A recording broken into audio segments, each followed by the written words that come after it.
नमस्कार सर्व स्वामी भक्तांना, तुमचं स्वागत आहे माझ्या चॅनलमध्ये soul journey with Shri Swami Samarth. तुमचा दिवस आनंदमय जाओ हीच मी स्वामींपुढे प्रार्थना करते आणि माझ्या माहितीला सुरुवात करते। तर आज जी मी माहिती देणार आहे ना ती आहे अक्षय तृतीया, ठीक आहे, जी येत आहे 19 तारखेला। तर एकच दिवस राहिलेला आहे। तर आपल्या महत्त्वपूर्ण धान्यांचं दान करायचं आहे आणि सूर्याची उपासना आपल्याला का करायची आहे ह्या गोष्टींची महत्त्वपूर्ण माहिती मी या व्हिडिओमध्ये देणार आहे। त्या अगोदर आपण स्वामींना वंदन करूया आणि मग मी माझ्या माहितीला सुरुवात करते, ठीक आहे। अनंत कोटी ब्रह्मांड नायक राजाधिराज योगीराज अक्कलकोट निवासी श्री स्वामी समर्थ महाराज की जय। अवधूत चिंतन श्री गुरुदेव दत्त श्रीपादराजम शरणम प्रपद्ये श्री स्वामी समर्थ सर्वांना। तर बघा, सगळ्यात महत्त्वाचं म्हणजे ना सूर्यदेवांची उपासना का केली जाते, ठीक आहे। तर जसं मी ना माझ्या प्रीवियस व्हिडिओमध्ये सांगितलेलं की कृष्णाजींनी महाभारतमध्ये द्रौपदीला पांडवांना अक्षयपात्र दिलं होतं, पण त्याच्या मागची पण स्टोरी, ठीक आहे, त्याच्या मागची पण स्टोरी ही आहे की द्रौपदीने उपासना करून सूर्याला त्या अक्षयपात्राचा सूर्याचा आशीर्वाद लाभला होता, ठीक आहे। म्हणजे सूर्याकडून त्यांना ते पात्र भेटलं होतं, ठीक आहे। त्यावरती कृष्णजींचा पण आशीर्वाद होता।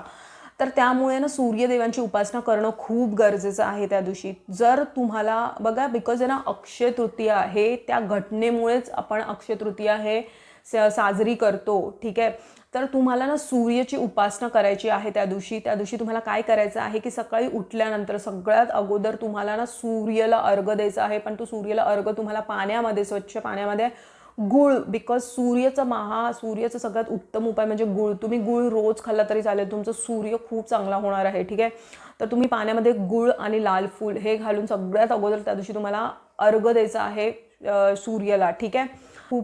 तुम्हाला जर ना खूप सारे डिसिजन्स घेण्यामध्ये किंवा लाईफमध्ये तुम्हाला खूप म्हणजे तुम्हाला लाईफमध्ये थोडंसं ना बॅकस्टेप घेतल्यासारखं वाटत आहे। म्हणजे काय, तर तुमच्यामध्ये तो कॉन्फिडन्स नाही आहे। बिकॉज सूर्य तुम्हाला काय देतो, सूर्य इज अ लीडर, ठीक आहे। लीडरशिप क्वालिटी तुम्हाला एक बळ देतो सूर्य। तर तुम्हाला जर तुमचा आत्मविश्वास कुठेतरी डगमगावला असेल तर सूर्याची उपासना जरूर करा त्या दिवशी, ठीक आहे। सगळ्यात महत्त्वाचं म्हणजे करिअरसाठी तुम्हाला काय करायचं आहे, कारण की आहे ना गहू आणि जऊ जे असतं ते ना सोन्याप्रमाणे आहे।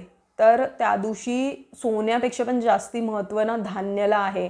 तर तुम्ही कोणाला तरी ना गहू किंवा मग तुम्ही जऊ तुम्ही दान कराल ना जर, तर तुमच्या खूप साऱ्या समस्या ना त्याचं निवारण होणार आहे, ठीक आहे। तुमची जर ना हेल्थ इश्यू, जर तुम्हाला हेल्थ तुमची बरोबर नसेल, ठीक आहे, तुम्हाला शारीरिक समस्या असतील, तर तुम्हाला काय करायचं आहे, रामरक्षा वाचायचं आहे। आता रामरक्षा का वाचायचं आहे बघा, रामरक्षा हे आहे ना बुद्ध कौशिक ऋषींना ना स्वप्नातून शिवजींनी दिलेलं हे रामरक्षा आहे, ठीक आहे।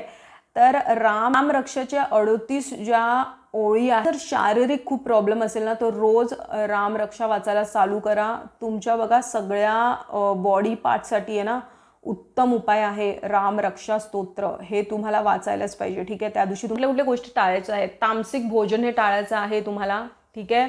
कोणालाही दुखवणं, कुठलीही गोष्ट अशी करणं जी कोणालाही त्रास देऊ शकते, त्या गोष्टी तुम्हाला करायच्या नाही आहेत।